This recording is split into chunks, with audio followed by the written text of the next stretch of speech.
Parlamentarios oficialistas junto con el gobierno anunciaron la elaboración de un proyecto de ley para revocar las pensiones y beneficios de los falsos exonerados políticos. Además, van a solicitar una investigación a quienes avalaron esas irregularidades. Vamos a profundizar en este tema y también en otros que están marcando la contingencia. Estamos junto al senador del PS, Fulvio Rossi. Senador, gracias por acompañarnos. Gracias por la invitación.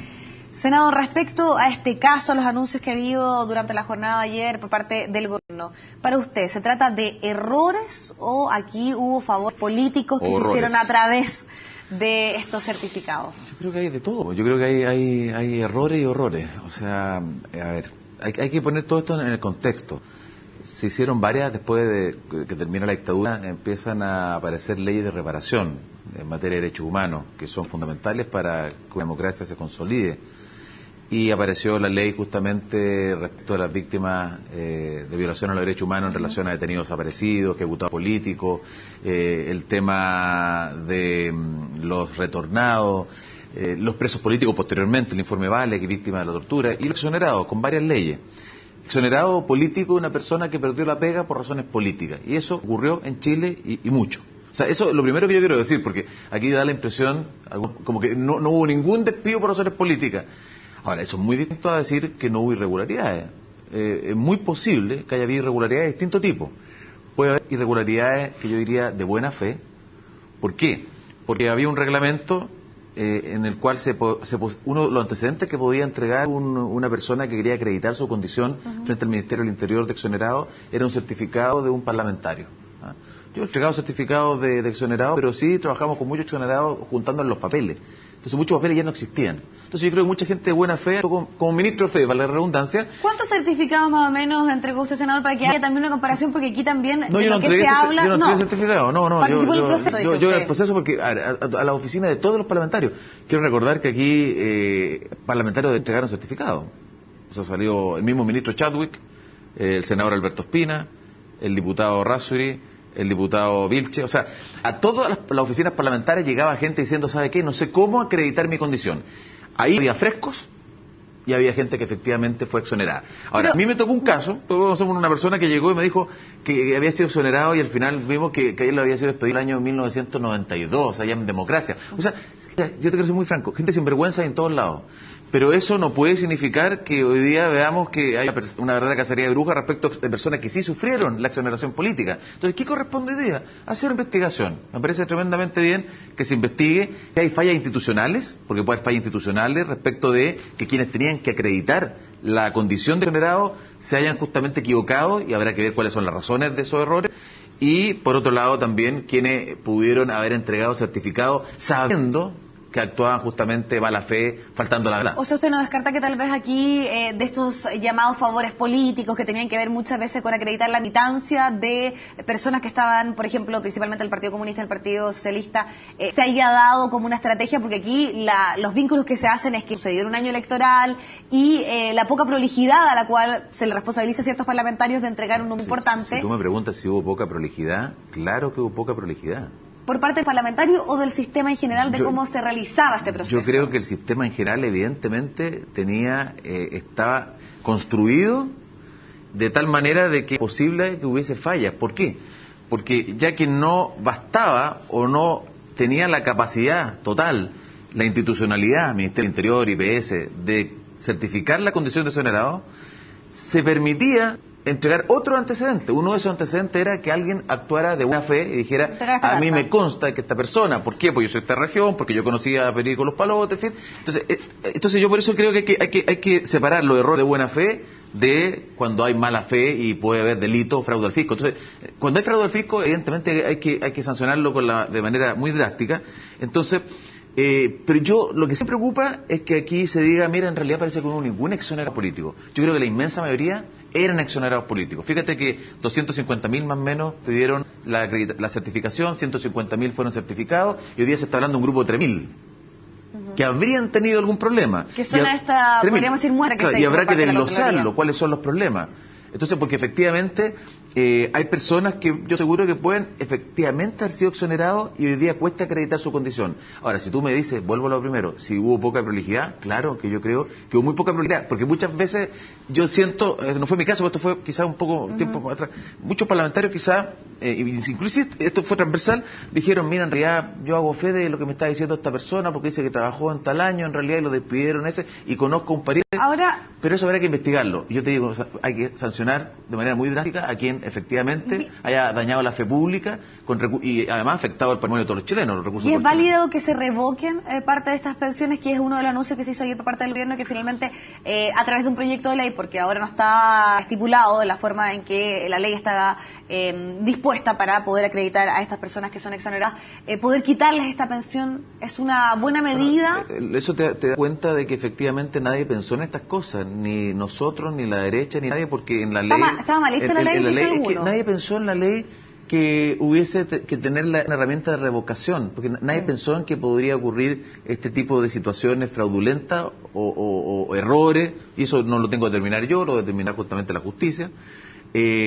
Así que desde esa perspectiva, a mí me parece que lo correcto es que no se paguen más las pensiones a quienes no corresponden, porque esta es plata de todos los chilenos y con los recursos de todos no se juega.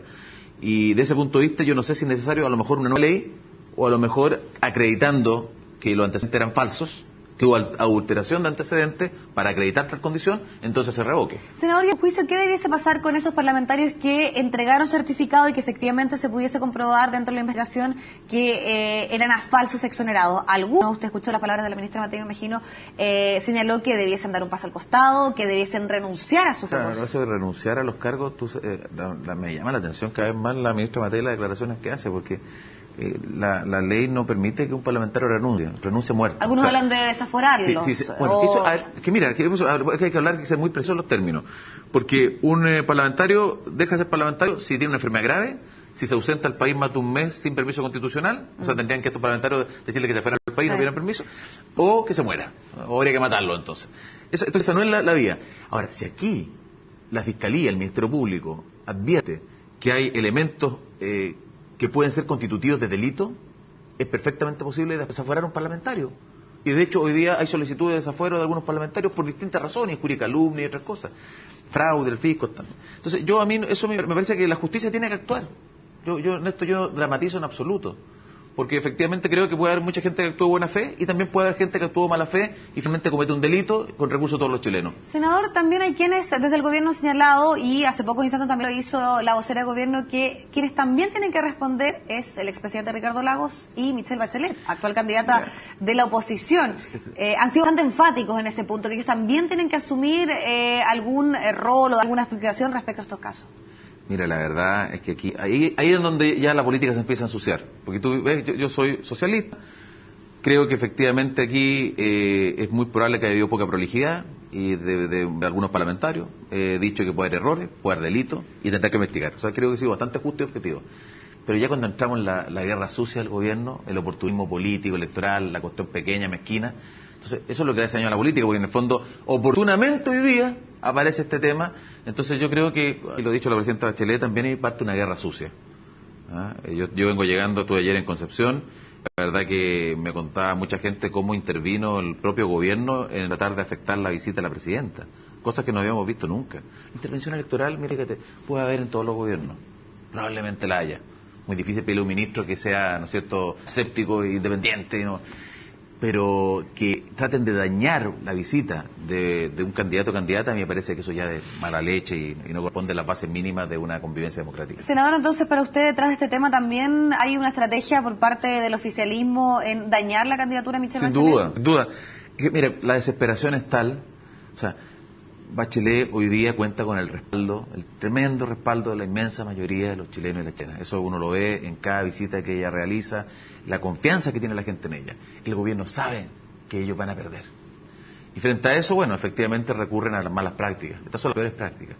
Hablemos un poco de lo que está sucediendo justamente con el comando, con las estrategias de campaña y particularmente con las relaciones con los partidos políticos. Algunos primeramente estaban un poco molestos, señalaban que no los habían incorporado lo necesario, que había ciertos errores ahí de logística, que cuando se iba a los distritos, por ejemplo, no se le preguntaba a los parlamentarios, quienes son obviamente quienes mayormente conocen los lugares. ¿Se ha ido mejorando ese vínculo? Usted también fue un poco crítico respecto a esa lógica del comando de Michelle Bachelet. Yo creo que aquí lo que hemos conversado con la gente del comando es que efectivamente hubo una instalación muy rápida.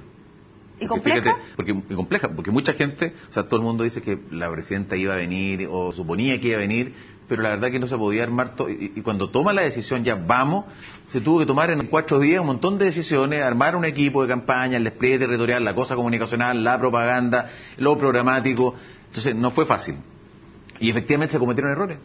Y los errores los reconoce la misma gente del comando, y la idea es justamente empezar a corregir esos errores, mejorar las coordinaciones. El trabajo de los parlamentarios en sus regiones es fundamental. Eso lo tiene súper claro la presidenta. Nosotros estuvimos en Arica con nuestros candidatos al Parlamento y la presidenta en todos lados con ellos. O sea, yo creo que también se construyen ciertas ficciones. O sea, la visita de la presidenta la hace con los parlamentarios. En 8 capitales regionales ya se han hecho encuentros programáticos de diálogo ciudadano con la gente para recibir ideas y propuestas, y se han hecho los parlamentarios de la región. O sea, en ese sentido.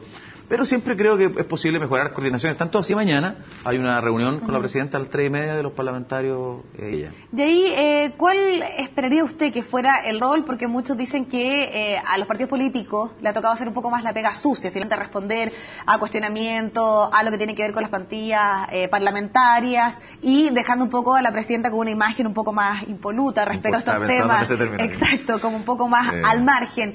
¿Qué es lo que va a suceder? ¿Les gustaría mayor protagonismo? ¿Les gustaría tener mayor injerencia respecto a lo que está sucediendo con el comando de Michelle Bachelet de los partidos políticos? Bueno, yo creo que los partidos tienen harta pega, en realidad. Efectivamente, los partidos están concentrados en resolver los problemas de la plantilla parlamentaria. No es que la presidenta no se haya medido. La presidenta, la verdad, que tiene que concentrar sus energías también en dar a conocer sus planteamientos al país. Construir un programa con diálogo. Y también considerando opiniones de expertos, y es lo que ha hecho, creando comisiones. Por lo tanto, tampoco tiene todo el tiempo del mundo para hacerse cargo de cada tema, pero ella ha sido muy clara en fijar ciertas directrices. Por ejemplo, en el tema de que las diferencias electorales que resuelvan en primaria. Los partidos no siempre han estado a la altura. Yo tengo esa impresión.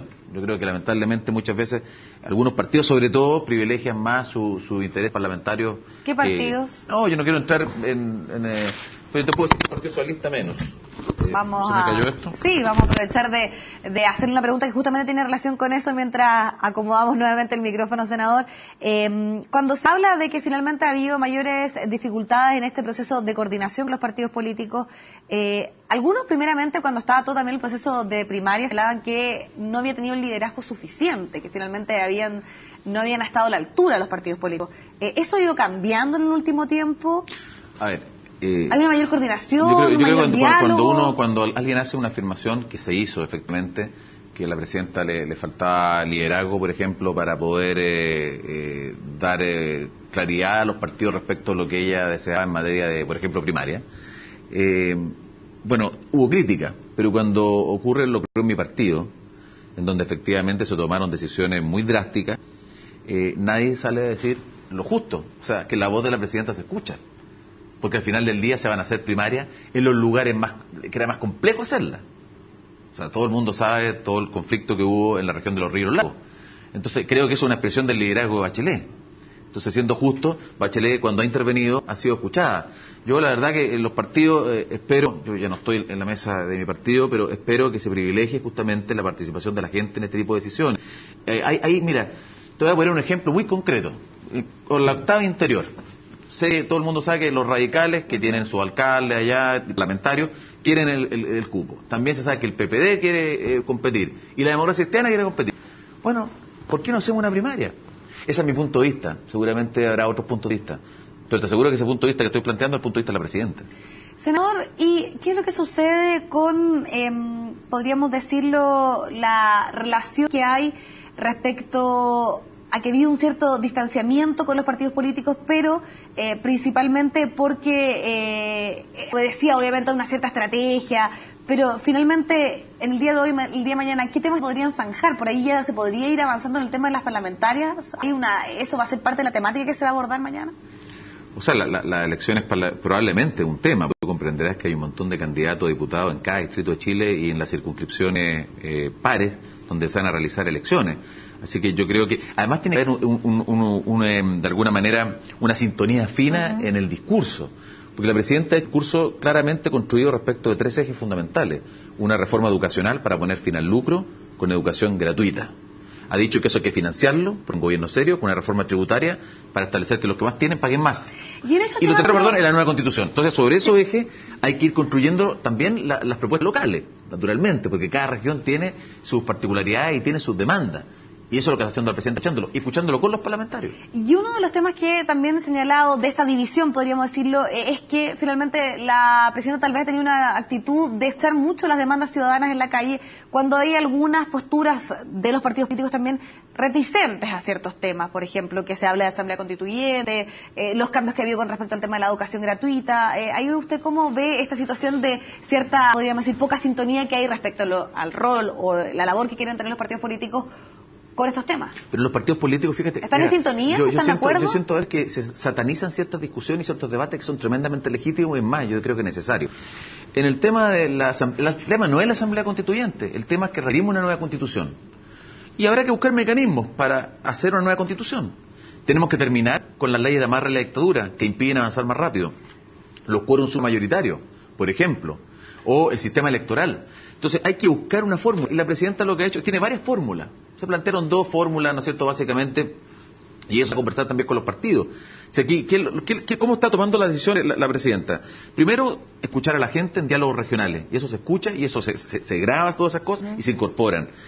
Los expertos también opinan ciertos grupos independientes, y opinan también los partidos políticos, y después ella va a tomar las decisiones porque es la presidenta de la República. Ahora, ¿qué responde usted a quienes dicen que hay una izquierdización de la campaña, que esta alianza, o más bien este apoyo que le entrega el PC puede tener costos, porque se deja huérfano al centro político? Yo en eso voy a ser tremendamente claro, a lo mejor voy a decir una cosa que no le gusta a alguno.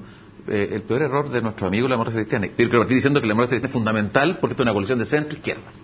¿Y no se corría el riesgo tal vez de que ciertos sectores se vieran más identificados con, por ejemplo, las candidaturas, por cierto, de Claudio Herrera, también de Andrés Velasco?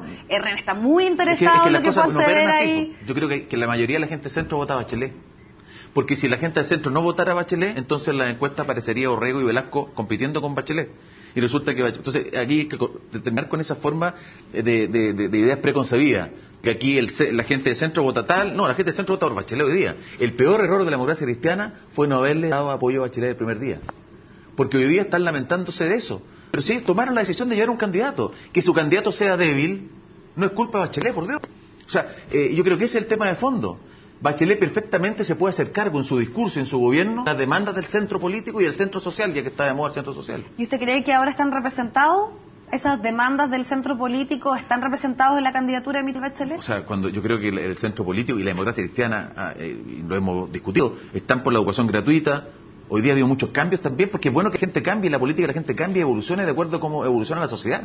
O sea, ya no podemos pensar lo mismo en este nuevo ciclo político que lo que pensábamos hace 8 años. Entonces hoy día en la democracia cristiana están por educación gratuita, por poner fin al lucro. Entonces, ¿acaso no están ellos por una reforma tributaria? Si nos pusimos de acuerdo todos juntos en una reforma tributaria. Si el tema de fondo es lo que a ellos les aflige, y con justa razón, pero debieron darse dado cuenta antes, que levantaron una candidatura que no calienta. ¿Y usted cree que después de las primarias muchos dicen que ahí se va a poner mayor énfasis en este discurso más hacia el centro, porque una de las estrategias que había en este proceso era captar un poco el voto de lo que voy a ser la candidatura de Marco Enríquez Ominami? No, yo creo, mira, lo lógico en una primaria, más allá de esas disquisiciones, en una primaria, ¿qué es lo que tienes que hacer tú? Porque no es la elección definitiva. En la primaria tú tienes tal cantidad de adherentes. No es el momento de convencer a los que no están de acuerdo contigo, sino que decirles a esos adherentes, por favor, vayan a votar. Que ojo, el voto es voluntario y esta es la primera vez que se hace en primaria. Entonces hay mucha incertidumbre. Porque nosotros sabemos... pisos que se hablan, si no van a estar, podrían ser considerados un fracaso. Nosotros sabemos que Bachelet tiene la mayoría del apoyo. La duda que tenemos a veces es... Gente que me decía, en Concepción ayer, en Iquique, en Arica en la semana, me dice, ¿por qué está haciendo campaña, senador? ¿Para qué? Si vamos a ganar. Pero digo, no, pues, vamos a ganar en la medida que usted se levante ese día y vaya a votar. El esfuerzo de hoy día justamente es consolidar la idea de que esos adherentes vayan a votar ese día. Senador, entonces usted descarta de esto que se llama esta cierta izquierdalización. No, hay un giro ciudadano, lo ha dicho claramente, ni giro a la izquierda, ni giro a la derecha, un giro ciudadano. Porque tú ves, la idea que ha planteado Bachelet, duplicar la ambulancia, los SAPU de alta resolución en comunas sobre 30.000 habitantes, los programas de atención dental para tener 180.000 niños cuarto medio justamente con mejores dientes, la mujer, en fin, y otros temas, me parece a mí que son parte de una nueva política de los medicamentos. Son temas tremendamente ciudadanos, más que izquierda o derecha. Un último tema, ¿qué sucede con la posible nominación de Gloriana Chevesich a la Corte Suprema? Se ha señalado que hay una cierta reticencia en algunos sectores de la oposición, particularmente de algunos partidos. ¿Merece estar o no en la Corte Suprema? ¿Y por qué existe esta reticencia a su posible nombramiento? Sería una verdad que me arrogaría una responsabilidad que hoy día no podría asumir, el decir si tiene los méritos o no, porque eso hay que estudiarlo. Para eso está el Senado, ojo, porque algunos dicen que el Senado no puede. El Senado puede y debe y tiene que intervenir porque así lo dice la ley. Porque si no se pondría de acuerdo el Poder Ejecutivo con el Poder Judicial. Ahora bien, yo no reparo mayores si alguien dice por el tema Mosgate, porque eso es lo que han dado vuelta. Pero te digo, ese no es un tema. Tiene su yo no tengo un tema por el tema Mosgate. Yo creo que uno no puede estar castigando por las causas que llevan. Lo que sí que habrá que ver su desempeño, su trayectoria y analizar los méritos. Y a lo que sí critico es la forma. Me llamó la ministra de Justicia, Patricia Pérez, quiero ser justo, pero llamó después de que yo me enteré por el diario que había, y el acuerdo era que íbamos a dialogar antes. Ahora, ojalá, yo quiero simplemente decir que no existan vetos de la derecha para personas como Carlos Cerda, que han defendido los derechos humanos desde hace tantos años y han tenido un veto permanente para ingresar a la Corte Suprema. Por lo tanto, para usted no hay algún tipo de veto o sea, yo no tengo veto, a priori. Y no me a priori no me parece que uno debiese plantear inhabilidades basadas, por ejemplo, en el tema Mosgate. Perfecto. Senador Fulvio Rossi, muchas gracias por acompañarnos. Muchas gracias a ti. Vamos al corte, nos separamos por instantes, pero ya vamos a volver con más noticias.